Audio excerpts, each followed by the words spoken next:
The first mistake was assuming they had nothing in common.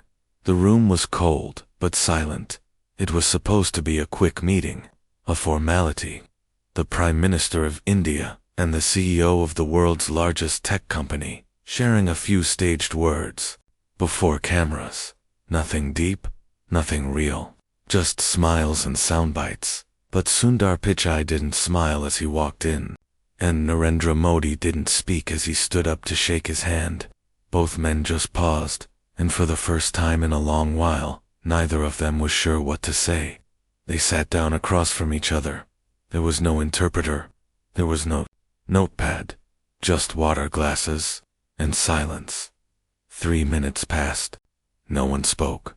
But in that silence, something happened. They didn't look at their watches. They didn't check their phones. They didn't shift in their seats. It was the kind of silence that stripped away everything but presence. The silence of two men who had spent years at the top, carrying the weight of millions. And now, in this quiet, they saw not power in the other's eyes, but burden. Outside, aides waited anxiously. Photographers peeked through the glass doors. Was this a disaster? Had something gone wrong? Inside, Sundar's fingers slowly curled around the base of his glass. He didn't lift it. He just breathed, deep, steady, and then his eyes drifted to Modi's, not with challenge, not with fear, just with something closer to tired respect. Modi tilted his head slightly. He looked older, up close, not in a weak way, in a human way, the kind of old that comes from thousands of speeches, millions of steps, and the kind of silence that follows you when the crowd disappears. Then Sundar spoke, but it wasn't a sentence. It was a story, and it started like this. I was 11, he said, barely above a whisper. We didn't have a phone, but one of my friends got one, and I would sit outside his house just to hear it ring. Modi didn't blink, didn't smile, just listened. I didn't know what email was, Sundar continued. I just knew that, somewhere, in a world far away, people were sending words through light.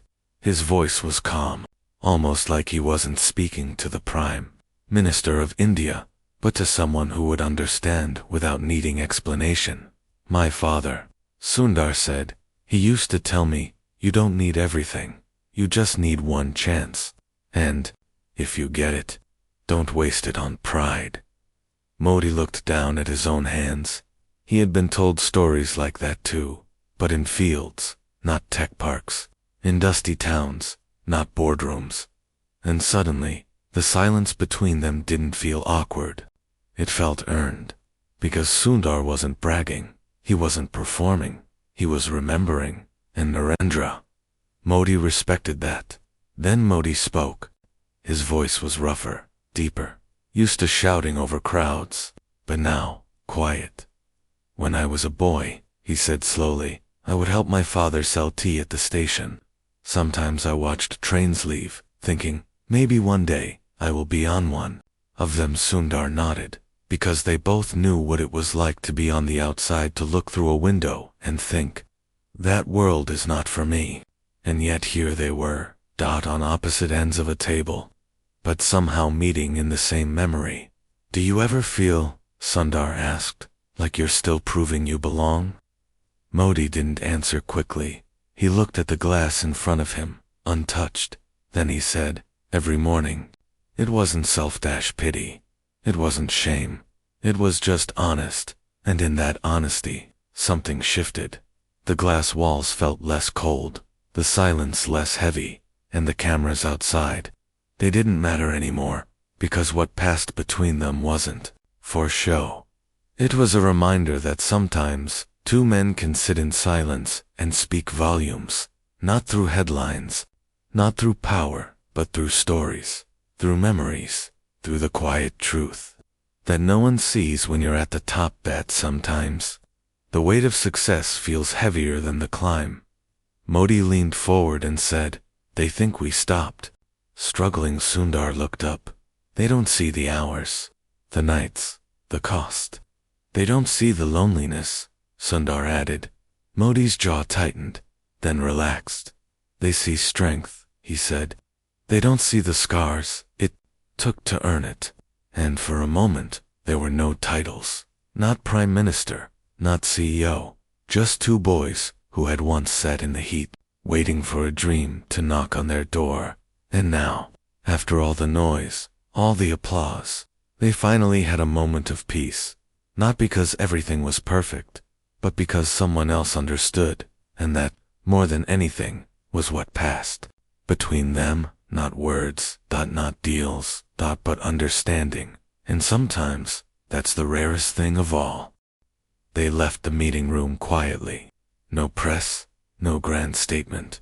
Just a soft nod between two men who understood each other without needing to explain anything. No one outside the room knew what had passed between them, but something had changed, and both felt it. Sundar Pichai walked through the hallway like a man carrying something invisible.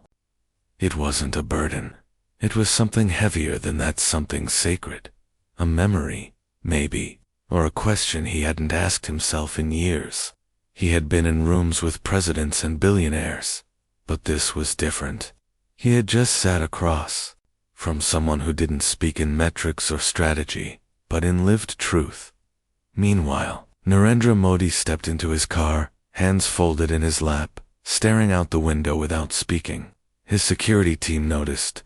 His aide tried to ask if everything went well. He just nodded once and said quietly, "He's still listening."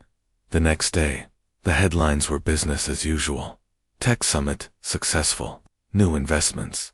Partnerships on the table.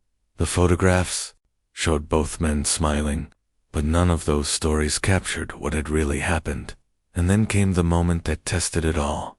A crisis. One that couldn't be solved with speeches. A school in southern India had lost internet access entirely after a violent storm destroyed towers across the region. It wasn't just one village. It was 5 districts. Thousands of students were now cut off from online learning, digital libraries, coding courses, and for many of them, this was their only window to a better life. The local officials blamed infrastructure. The engineers blamed the weather. The politicians blamed the system. But no one acted until a small story broke out. A 12-year-old girl named Nivi walked 3 kilometers to reach the edge of a working signal zone. She carried a handwritten letter in her school bag addressed to Sundar Pichai. The note simply said, "We don't want charity. We just want the chance to learn. Please, don't forget us. I want to become like you." The image of her letter went viral within hours, but Sundar didn't post a response. He picked up the phone and called Modi directly, not through staff, not through formal chains, just a direct call. "We need to fix this," Sundar said. Modi didn't hesitate. "I already spoke with the local minister, but they're slow. Let's do it together." And just like that there was movement. Sundar didn't wait for bureaucracy. He rerouted engineers from nearby Google data centers. He told them, "Don't look at cost. Look at her handwriting. That's your blueprint."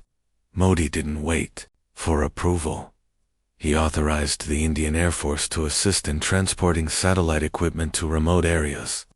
"We fly for national security," he told them, "but today, education is our security." Within 72 hours, the first connection line was restored. But it wasn't just about internet. It was about dignity. NIVI, single quotes, S school, didn't just receive a hotspot. They received a message that said, "Your voice matters." On the day connection returned Sundar, and Modi didn't organize a press conference. Instead, they both showed up quietly on a video call with the children of the school. NIV. I was too shocked to speak. She looked at Sundar through the screen, eyes wide.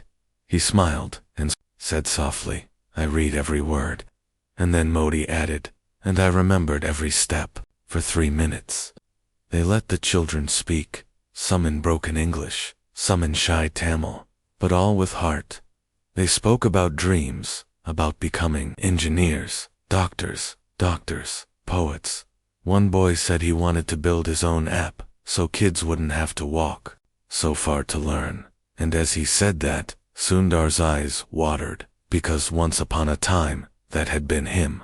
When the call ended, there was silence again.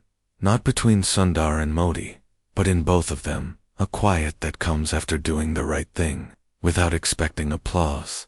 Back in Delhi, Modi turned to his aide and said, "Sometimes, the most powerful meetings have no cameras."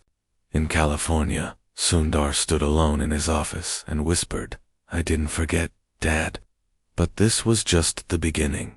The next twist came from somewhere neither of them expected, because the more light you shine, the more shadows start moving, and not everyone wanted that connection to last. The storm came quietly. Not the one with thunder and rain, but the kind that moves through offices and whispers. In locked-door meetings, in carefully timed emails, and vague memos. It started with a phone call. An advisor to a foreign telecom giant rang Sundar Pichai's assistant late one evening. The voice was polite, too polite. It offered congratulations on the touching gesture toward the Indian school. But it quickly shifted. "You understand," the caller said, "when you bypass local telecom protocols, it creates ... complications, especially for stakeholders." Sundar didn't respond directly. He let the silence stretch. He knew what this was. Behind the polished words was a simple message: stay in your lane. Meanwhile in Delhi, Modi's office received a different kind of pressure. Not from abroad, but from within. A senior bureaucrat handed Modi a thin file labeled, "Unauthorized. Actions Satellite Interference Risk." Modi flipped through the pages. Each page was filled with technical jargon and policy breaches, but none of them mentioned NIVI. None mentioned the students. Just rules, politics, optics. He closed the file, slowly, and asked one question: who benefits if we stop? The room went silent. No one answered, because the answer was clear. Companies that controlled regional infrastructure, politicians who owned stakes in private telecom firms, middlemen who made their living delaying progress. These were the people who profited from broken systems, and now Sundar and Modi had disrupted all of it. But neither of them had expected what would happen next. The smear campaign began. Small stories at first. A blogger accusing Sundar of using India to boost his image.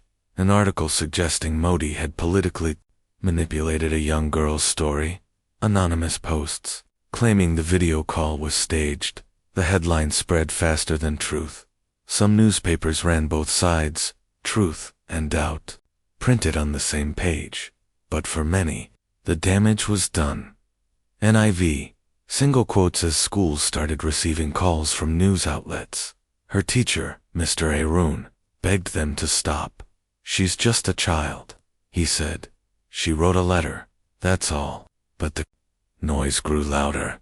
The head of the education board issued a statement saying the situation was under review. Sundar watched it all unfold. His team advised him to fall back. Let it pass. The story would die down. But Sundar couldn't forget Nivi's face on the screen, the way her voice trembled with hope.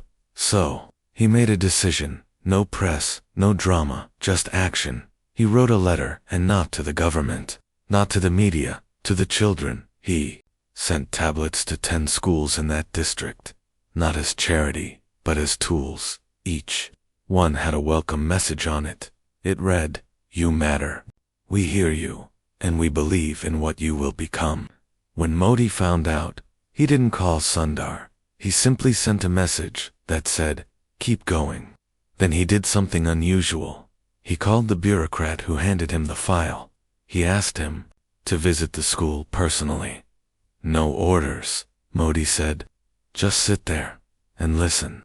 The man obeyed, and what he saw changed him. Children coding in silence, teachers explaining new tools, NIV standing tall, helping others set up their devices. When he returned to Delhi, he didn't submit a new file. He submitted a report titled, "The Future Arrived Early." But the resistance wasn't over. At the next International Tech Summit, Sundar was scheduled to speak. Before he stepped on stage, An advisor warned him. There are people here who want to corner you. They will question your ethics, your methods. Sundar nodded and walked to the stage anyway. But instead of charts or data, he opened with this. I'm not here to defend a company. I'm here to protect a promise. The room fell quiet. A girl in a small village walked miles with a question. Does anyone care? He paused. We answered yes, and I would do it again. In Delhi, Modi watched the live stream alone. He didn't clapped out, he just smiled, because he knew the cost of standing up, and he knew Sundar had just chosen it not for applause, but for the children watching in silence, waiting for someone to believe in them. But outside that moment of courage, something darker was brewing. A powerful business group, one that had quietly lost control of regional towers after the satellite initiative, began lobbying aggressively. They wanted contracts back, and they wanted to send a message. They couldn't touch Sundar easily, but they had another plan. They targeted the girl. They came dressed in politeness, men in clean shirts, with soft voices and sharper intentions. They arrived at Nivi's village in white cars, with tinted windows. No badges, no threats, just words coded in fake concern. We're just here to follow up on the tablet program, one man said. We're trying to see how we can help your family. Another added, her father, a quiet man who worked at the sugarcane mill, stood in the doorway with tired eyes. He didn't trust their smiles, but poverty teaches you not to turn people away too quickly. So he listened. But when they started asking about his political views, and whether he had signed any statements or talked to the press, something inside him turned cold. We don't know politics, he said. We just want our daughter to study. The next day he was told he might lose his job. No reason given, just whispers. Too much attention, too many questions. Nivi didn't understand why her father came home early and sat in silence. She didn't understand why her mother avoided looking at her, but she knew something had shifted. Her school stopped mentioning her name. During morning assembly, the teacher who once praised her now avoided her eyes, and one afternoon, someone spray-painted her name on the school wall with the word propaganda written beside it. NIV. I cried that night, not because she understood what was happening, but because everything that once felt like light was now casting shadows.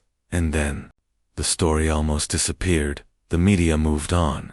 New topics took over the headlines. The children went back to older computers. The signal grew weak again. And people around Nivi began whispering, this is why you shouldn't speak. But stories have a way of surviving, even when people try to bury them. One of Sundar's engineers, Dev, had kept a copy of Nivi's letter on his desk. He read it every morning before work. He hadn't forgotten, and when he noticed system reports showing the signal loss again in that district, he didn't just flag it. He booked a flight. When he arrived, the school was quiet. The new devices still worked, but no one touched them anymore. The children sat on mats, afraid to look up.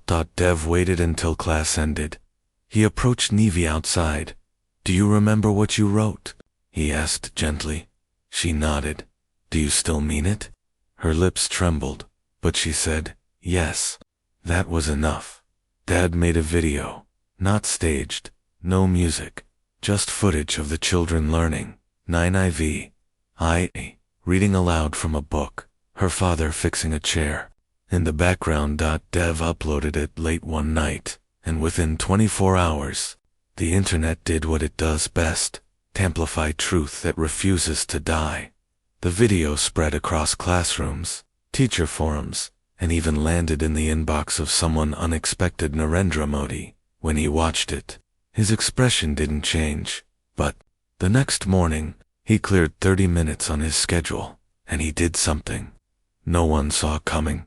He visited the village, not with cameras, not with journalists, just one vehicle, a simple kurta, and silence. When he walked into Nivi's school, the children didn't know what to do. He sat on the floor with them and said nothing for a while. Then he looked at Nivi and said, "I didn't forget." She nodded slowly. Then he turned to the teacher and asked, "Why did you stop calling her name?" The teacher looked down. Then Modi stood and said something no one expected. "If you silence the bright ones, who will light the path?"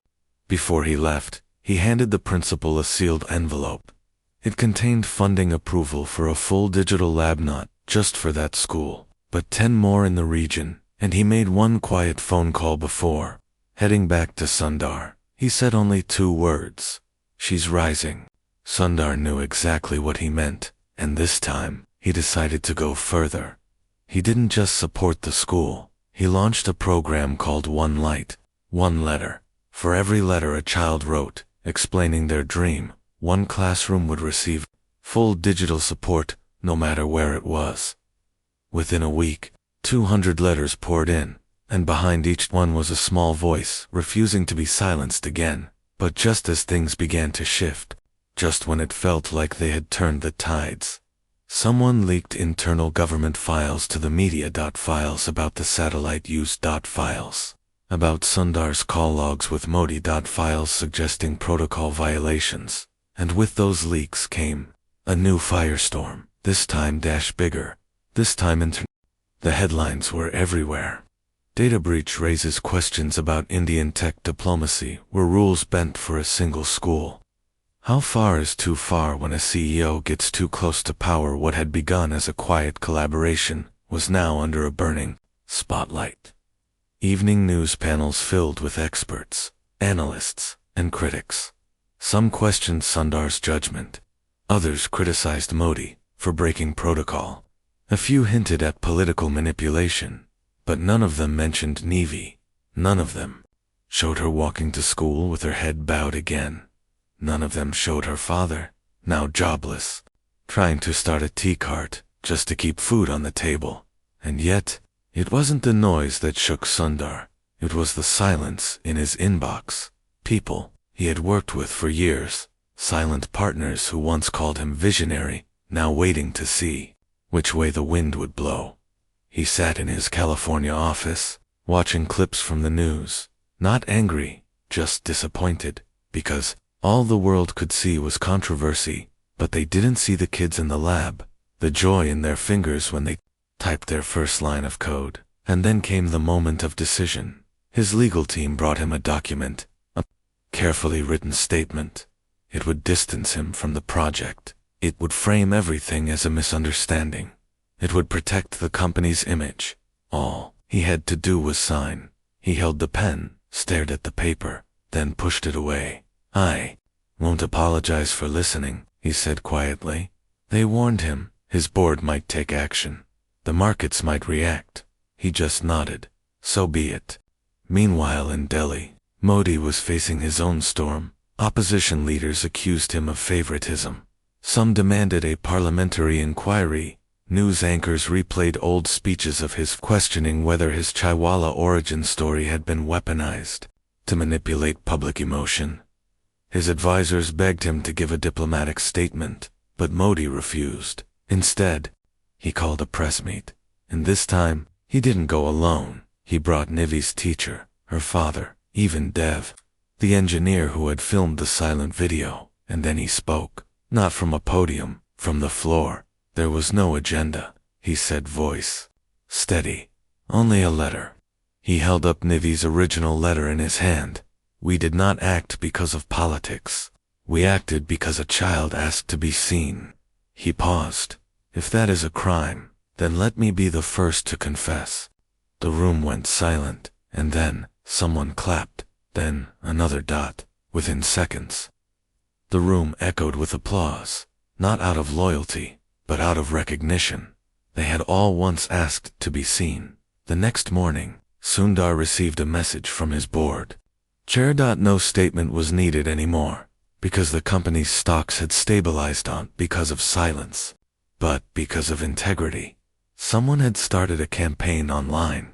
Hashtag Own a Dream and a tablet trended across the globe. Kids from different countries started writing their own letters, not just asking for technology, but sharing dreams. A girl in Uganda wrote about becoming an engineer. A boy in rural Brazil drew pictures of a device that could teach without power. A refugee child in Syria asked, "Can light cross borders?" And Sundar smiled, because he knew now the story was no longer his. It belonged to them. And Nivishi didn't go back to silence. She started a school club for young girls in tech. Her first meeting had 5 members, then 20, then 50, and one day, she stood in front of the group and said, "They tried to make me quiet, but you all kept listening, so I won't stop." Across the ocean, Modi visited another small school. No cameras, no headlines, just him, sitting with a girl who wanted to build machines that could fly. And when she asked him, "Will anyone believe in me?" he answered, "They already do." But as peace slowly returned and the storm passed, both Sundar and Modi received a letter, anonymous, no signature, just a few words, typed in bold, clear letters. "You moved too fast.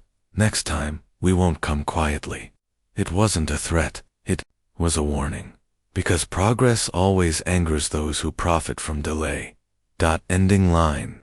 They had survived the first wave, but the deeper change they sparked had just begun. And not everyone wanted to see that light spread further. It had been 3 months since the storm began. 3 months since a handwritten letter shook the walls of silence. 3 months since the world tried to turn a whisper of hope into noise, and failed. Now, it was quiet again, but not the same quiet. This one was stronger. This quiet had roots. In a small town near Chennai, a new tech lab was being inaugurated. No media, no red carpets, just a clean white room full of students who didn't wait for instructions. They were already logged in, already building, already dreaming. I stood at the front not as a guest, but as the first youth mentor of the One Light program. Her voice didn't tremble anymore. "We started with a letter," she told the room. "Now, we write our future." Outside that building, 2 cars parked quietly, one behind the other. From one stepped Sundar Pichai, from the other, Narendra Modi. No aides, no press, just 2 men who had walked through fire and chosen not to bow. They didn't shake hands right away. Instead, they looked at the children through the window, and then, with no plan, no ceremony, they walked side by side to the back of the school, where there was a small garden bench shaded by neem trees. They sat. No one followed. No one dared, and for 3 minutes, again, they said nothing. Birds chirped softly. A breeze moved the leaves that felt like the first meeting all over again. And yet it wasn't silence, because this time, they carried something more than burden. They carried proof. "It stayed," Sundar finally said. Modi didn't look at him. He just nodded. "They tried to stop it," Sundar added, "but it stayed." Modi took a deep breath. "Because it wasn't about us," he said. They both looked at the sky. Blue.com. Then Sundar pulled a small notebook from his pocket, hand-stitched, worn. He handed it to Modi without speaking. Modi opened the first page. Inside, dozens of children's letters, drawings, dreams. End. At the very back, a note in Sundar's handwriting. "For every time we were told, no, this is yes." Modi closed the book slowly, then reached into his own pocket. He pulled out something small and folded a tea stall bill, dated decades ago, his father's handwriting across it. He handed it to Sundar. "He used to say," Modi whispered, "serve every customer like he might one day lead a nation." Sundar didn't speak. He just bowed his head, slightly, and in that moment, 2 different stories, one from Silicon Valleys, one from railway platforms, felt like pages from the same book. They didn't talk about politics. They didn't talk about markets. They talked about their mothers, about old shoes, about standing in lines. About being told, "Wait your turn," by people who never thought they'd have one. And then Modi asked something unexpected. "Do you think we're still the boys sitting outside?" Sundar smiled softly. "Yes, but now we open the door." They sat in that garden for nearly an hour. No guards interrupted. No phone rang.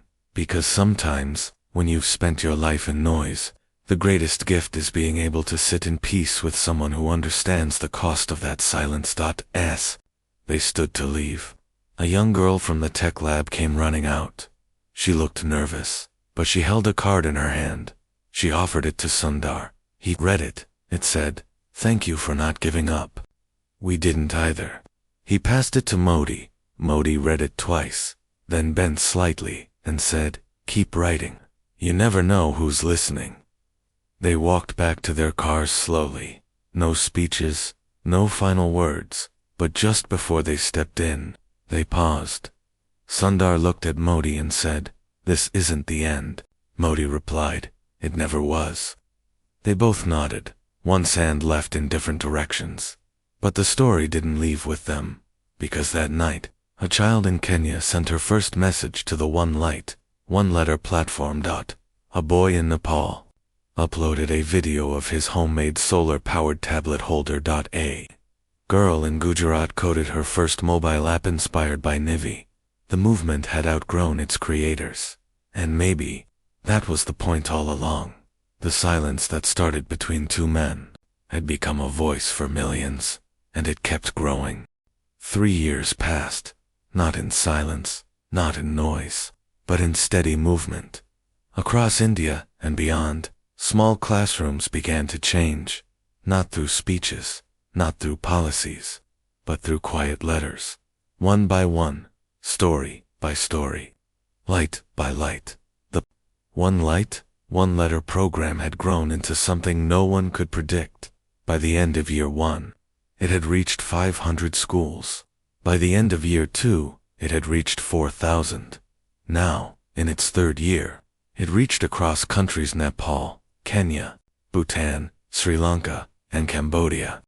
Even small villages in Brazil had joined the platform, but this wasn't about scaling. It was about something else.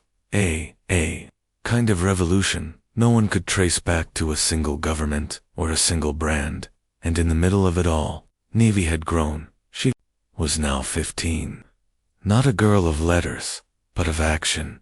She had spoken at 2 youth summits, not on stage, but in breakout rooms, where the quiet kids sit.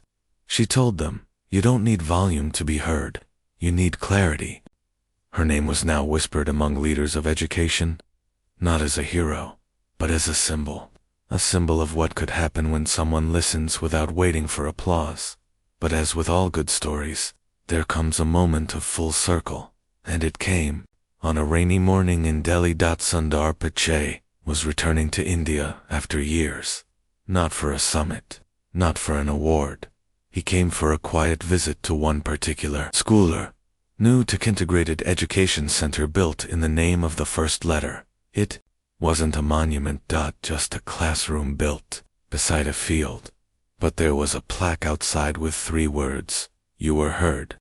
When Sundar arrived, he expected a short tour, but waiting inside the room was Nivi, now taller, more confident, holding a laptop in one hand and a worn envelope in the other. She didn't greet him with formality. She simply said, "I never gave this back." She handed him her original letter, the one she had written 3 years ago, which he had returned to her during one of their early video calls. "You should keep it," she said, "because you answered it." Sundar smiled and sat beside her. They didn't speak for a while. Just like that first day with Modi, silence returned. But this time, it wasn't uncertain. This time, it was full nip. "I finally asked, what made you take that first step?" Sundar replied, "Because once, someone answered me when they didn't have to." Then he asked, "And you? What made you write that letter?" Nivi's eyes softened. "I saw your face on the news," she said. "You looked tired. And I thought maybe he needs a reason to keep going." For a moment, Sundar felt something rise in his chest. The world had always seen him as the one who gives, but they never knew how much he had been given back. Meanwhile, just outside the room, a car quietly pulled up. It wasn't announced. It wasn't planned. Narendra Modi stepped out, holding an umbrella. He was older now, not just in years, but in weight. Not political weight, emotional weight. He had seen dreams rise and fall, had made enemies by choosing empathy, but he had no regrets. He stepped into the classroom. Without formality, Sundar and Nivi stood, but he waved them down. Don't stop. I just came to listen. They sat together, three people from three different corners of the world. An old tea seller's son, a boy who once waited for a phone to ring, and a girl who wrote one letter. They didn't talk about the program, or the politics, or the pressure. They talked about fear, about loneliness, about the price of kindness in a world that often rewards cruelty. Modi spoke about the day he almost resigned, when the attacks were too much and the voices too loud.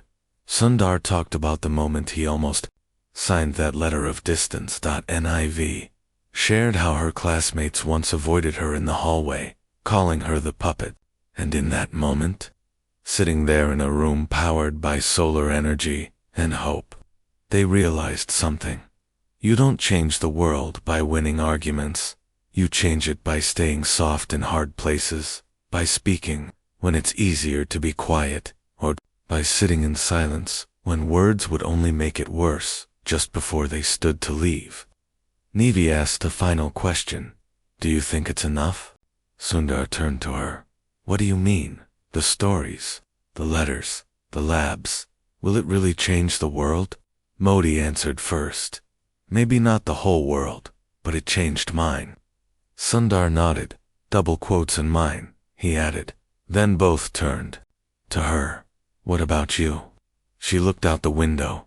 Children were running under the light rain, holding books over their heads, laughing. Some held tablets, others just held hands. Yes, she said quietly. It's enough. As they left the classroom, Sundar paused by the plaque again. He added one more line beneath it, scribbled in his notebook, and you answered back. Later that week, Nivi received a surprise envelope at her doorstep. Inside, one small note written in two scripts, Tamil and Hindi. In silence, you spoke for millions, and they heard you. There was no signature, but she knew who it came from, and she didn't frame it. She tucked it into her backpack, because she still had more to do, and many more letters to answer.